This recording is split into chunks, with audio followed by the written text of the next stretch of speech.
Je suis très content d'être là. Merci Jean-Louis pour cette introduction.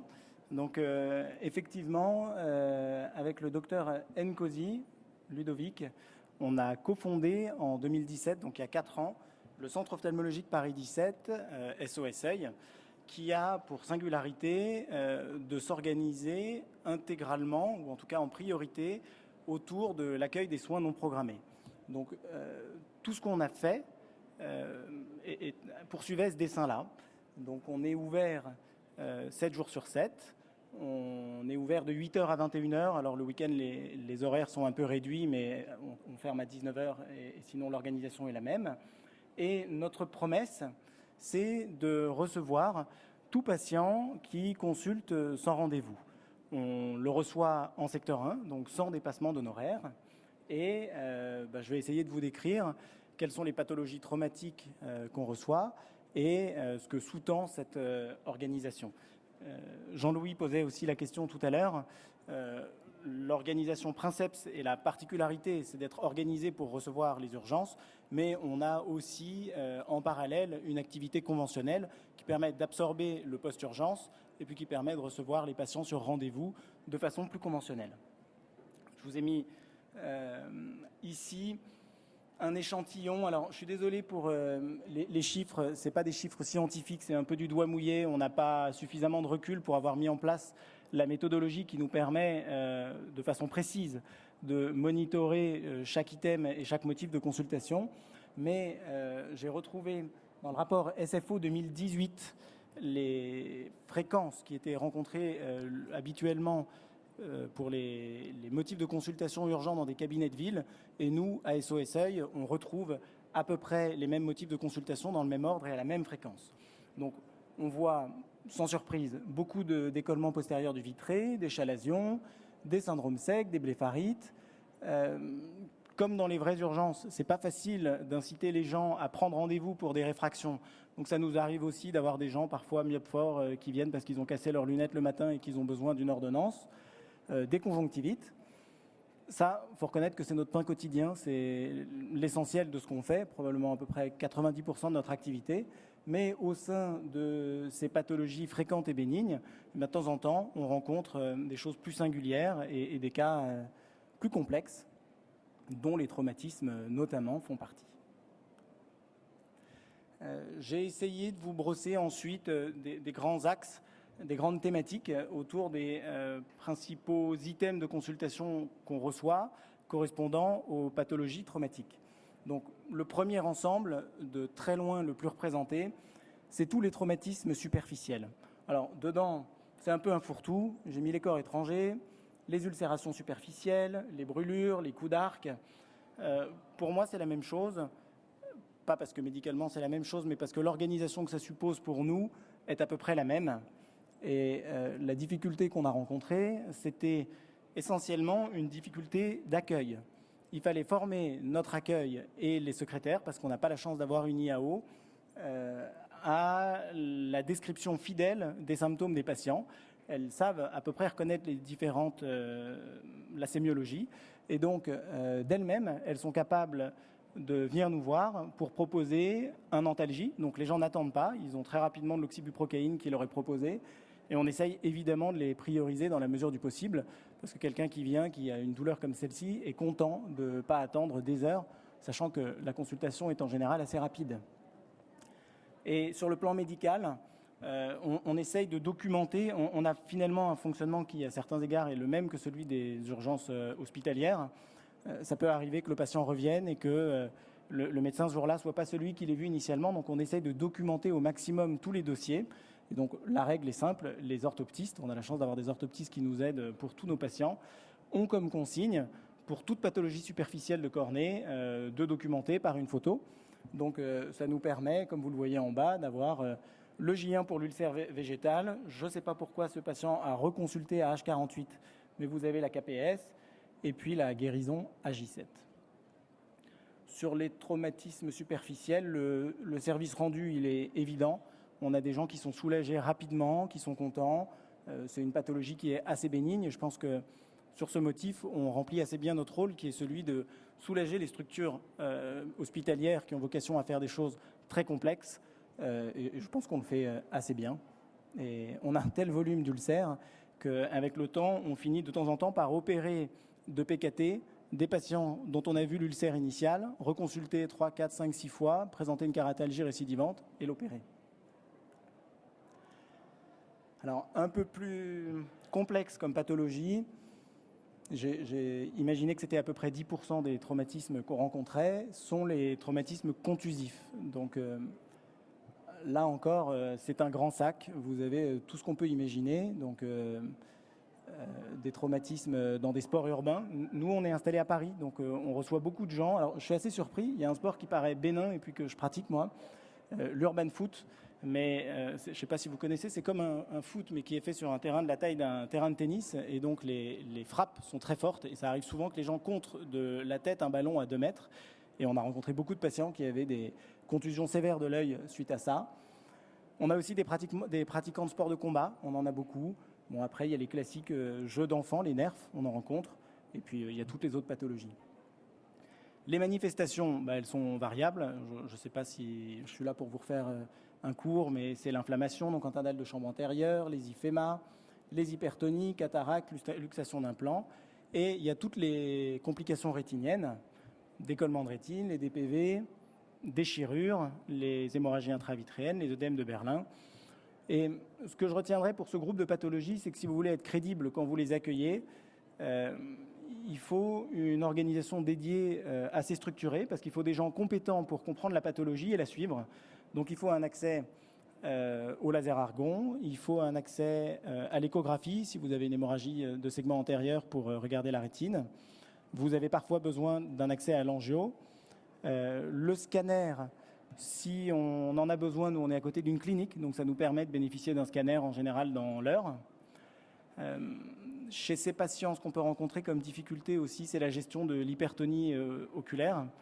On a comme limite, on a essayé de le faire, d'hospitaliser les gens, mais c'est vraiment difficile. On a essayé aussi de passer par voie parentérale des médicaments en ambulatoire, mais c'est complexe aussi, notamment à cause du financement. Donc l'hypertonie, on la gère bien tant qu'on la gère péros. Passer un diamoxyvé, on le fait. S'il faut mettre un mannitol, on n'y arrive pas. C'est la limite qu'on n'arrive pas à franchir. Le focus que je vous propose de faire, c'est un focus sur les décollements de rétine, parce que c'est ma spécialité. Moi, je m'occupe essentiellement de la rétine et j'ai opéré beaucoup de décollements de rétine au cabinet. Donc, la première diapositive, elle échappe un peu au thème, à la thématique, qui est les pathologies traumatiques, mais je trouvais intéressant de vous faire part de mes remarques sur les nombreux décollements de rétine que j'ai opérés. On a une patientèle citadine, jeune, informée, et donc on a des gens qui consultent très tôt et qui sont dans l'ensemble assez jeunes. D'ailleurs, je me souviens avoir fait après 1 an ou 1 an et demi un cours au secrétaire pour essayer de leur expliquer ce que c'était qu'un décollement de rétine.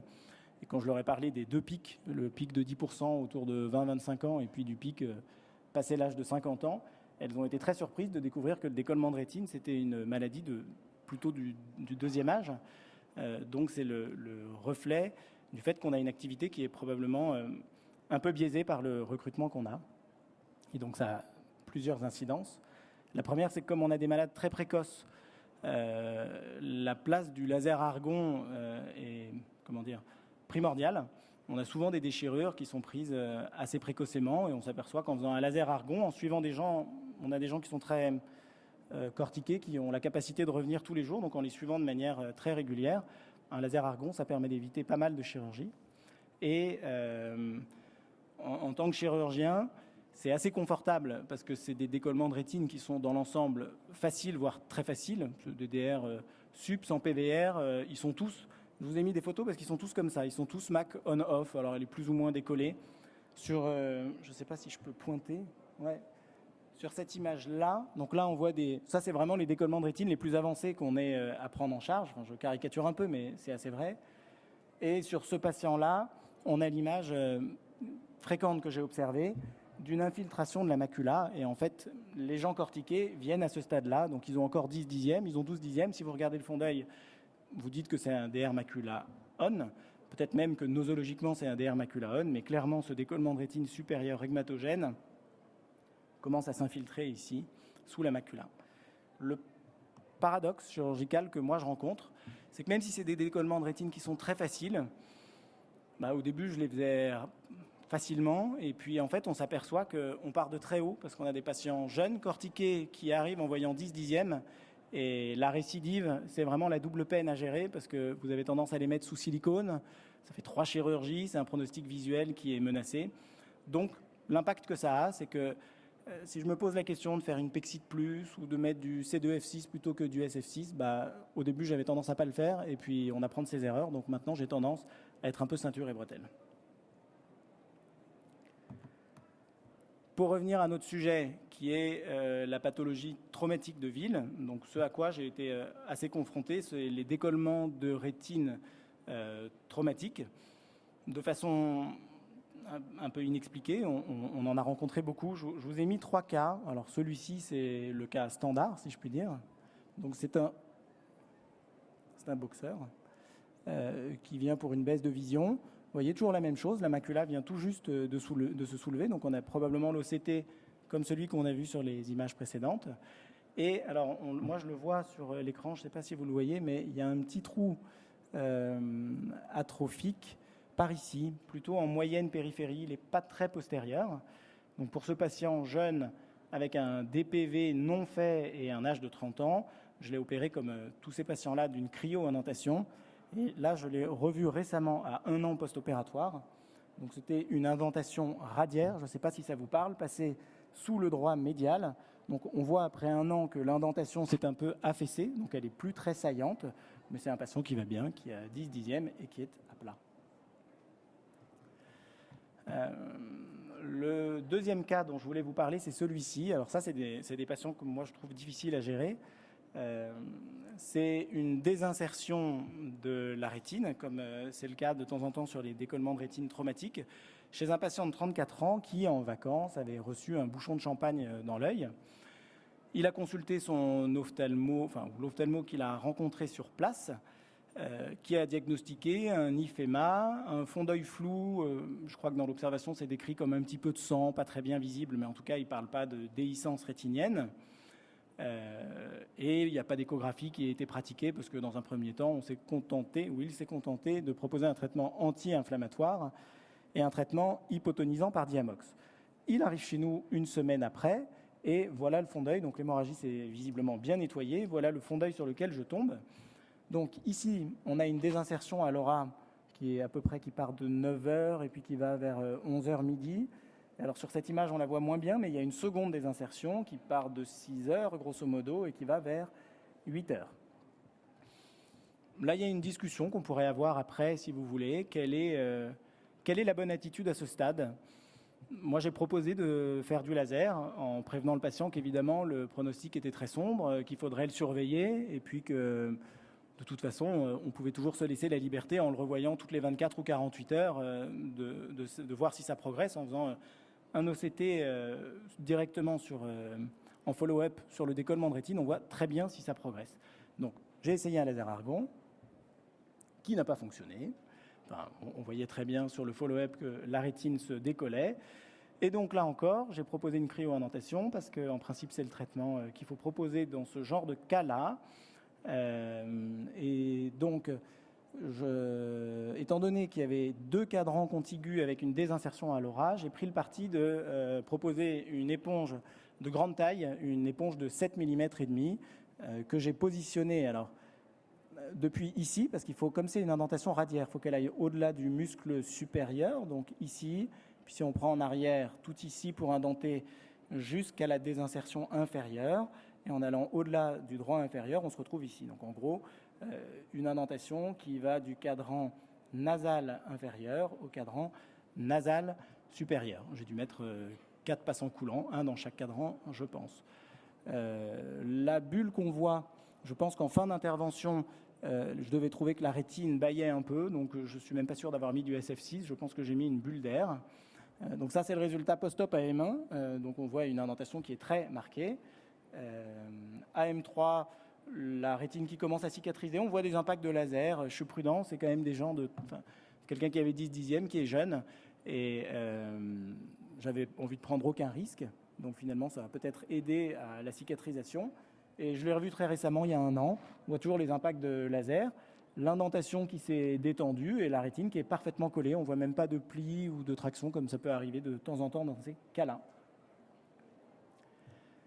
Et celui-ci, c'est la même prise en charge que la précédente, mais sur une balle de squash qu'il a reçue dans l'œil. Donc même âge, squash à Paris, ce patient-là, avec une désinsertion ici, temporale inférieure. Et de la même façon, j'ai proposé un laser qui, celui-ci, a tenu plus longtemps puisqu'on voit qu'il est pigmenté.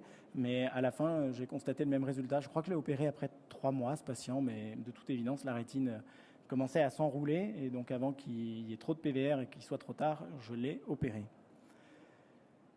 Peut-être un mot sur les désinsertions. J'en ai fait 4 ou 5, je crois.